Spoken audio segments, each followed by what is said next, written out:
Magandang araw mga kabubbles. Narito ang latest news ngayon sa basketball. RR Pugoy at Aris Dionisio papalitan si Scottie Thompson at Tyler Tio sa 2024 PBA All-Star lineup ng Team Japet.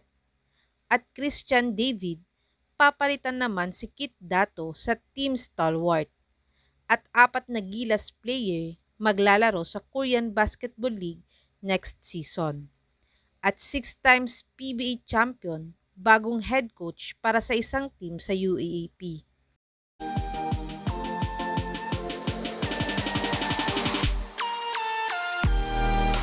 Ayon sa balitang ito, ay papalitan daw ni RR Pugoy at Aris Dionisio si Scottie Thompson at Tyler Tio bilang replacement player sa Team Japet dahil sila nga ay may injury ngayon.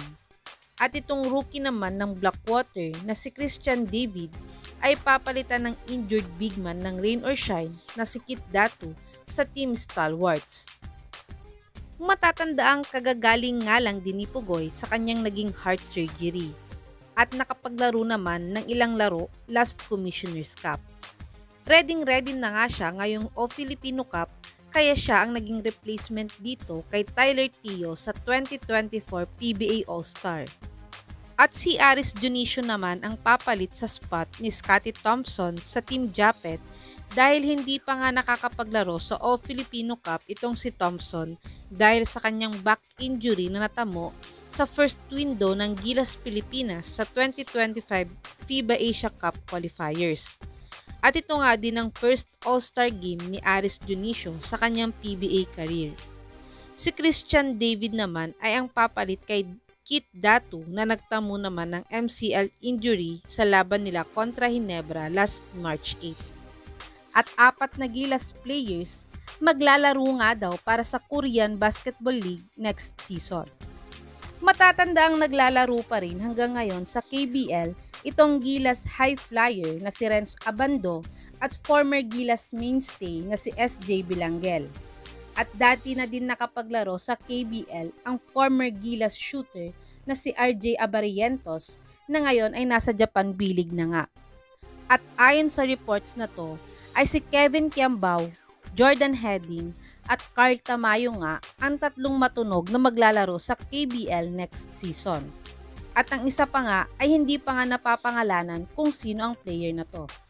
Sa tingin nyo mga kababos, tama lang ba na dumiretso sila sa KBL at hindi muna magpa-draft sa PBA? I-comment nyo na po yan sa baba. At 6-time PBA champion, bagong head coach ng isang team sa UAAP. Ilang years na ngang hindi nakakapasok sa finals itong FEU Tamaraw sa UAAP. Last 2015 pa nga ang huling championship ng FEU at si Rain or Shine forward Macbelo nga ang naging finals MVP dito. At si SMB star Terence Romeo naman ang huling nag-UAAP season MVP sa team na to last 2013. Kaya't ilang taon na ngang nagre-rebuild itong FEU Tamaraw sa UAAP. Sayang nga lang at hindi nga naging sapat ang long-range shooter na si RJ Abarientos dito. Dahil isang season lamang siya naglaro para sa kanila. At siya ay umalis agad sa FEU at naglaro sa KBL. At ayon sa source na to, ay ang 6 times PBA champion at Alaska import legend na si Sean Chambers ang magiging bagong head coach nila sa UAAP 87 season. Matatanda ang isa din si Chambers sa mga developmental coach ng TNT ngayon. Sa tingin nyo mga kababos, may papasok kaya muli ni Coach Sean Chambers ang FEU Tamaraw sa UAAP Finals at may pagcha-champion nito?